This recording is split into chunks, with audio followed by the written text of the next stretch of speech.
Bismillah. Once upon a time, a king who ruled a huge kingdom. He ruled not only over men, but also over animals and birds. They spoke in the same language and obeyed the same law, that of the king. This monarch, who was both fair and firm, had several years before married a princess of great beauty.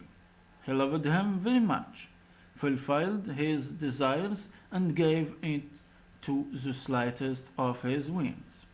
Knowing herself beautiful and loved, the young queen wanted to take advantage of this advantage, which nature has provided, to satisfy her fantasies.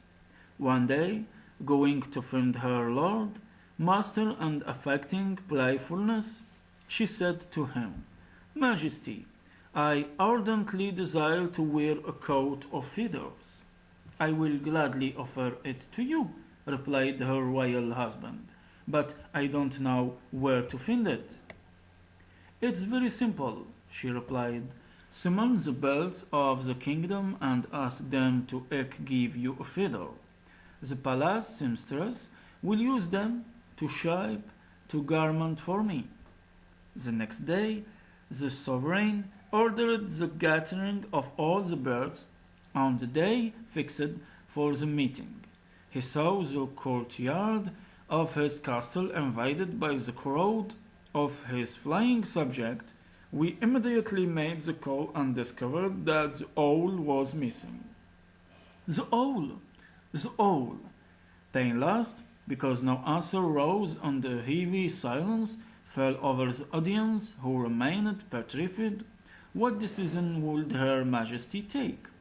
The king called two eagles and instructed them to bring back to imprudent ominous bird, sitting still, half an hour later. They were back, framing the owl, who came to rest calmly in front of his lord. The latter questioned him and asked him the reasons for his absence. Why didn't you answer the call that I made to all the birds in the kingdom? Please excuse me, Majesty, because I did not pay attention to your summons. Was immersed in deep and serious calculations, she replied. What kind of calculations were you doing? He insisted. I practiced counting the days and nights, the living and the dead, men and women, because I wanted to know the most important element in each of the three categories. And did you manage to get the exact results? Yes, Majesty, and I can tell you that I am able to speak with certainty. Well, let's start. Which are the most numerous, days or nights? Those are the days, the owl advanced, spontaneously, because from the middle of spring and all summer long, the nights are clear, illuminated by the stars and the moon. Nature appears in all its splendor and reveals its beauties to us. All these nights have to be counted with the days, right? I agree with you. Now let's move on to the living and the dead. Tell me which side to scale weight on. The number of the living is greater than that on the dead. There are men who have disappeared, buried for centuries, and yet we continue to speak of them with respect. Their memories are kept in memories, and one has the impression that they are always present among us. Some have sacrificed themselves for the honor and dignity of their homeland. Others have dedicated their lives to serving their fellow men.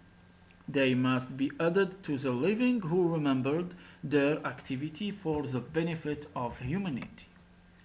I'm still of your opinion. Nice. And what do you think of men and women?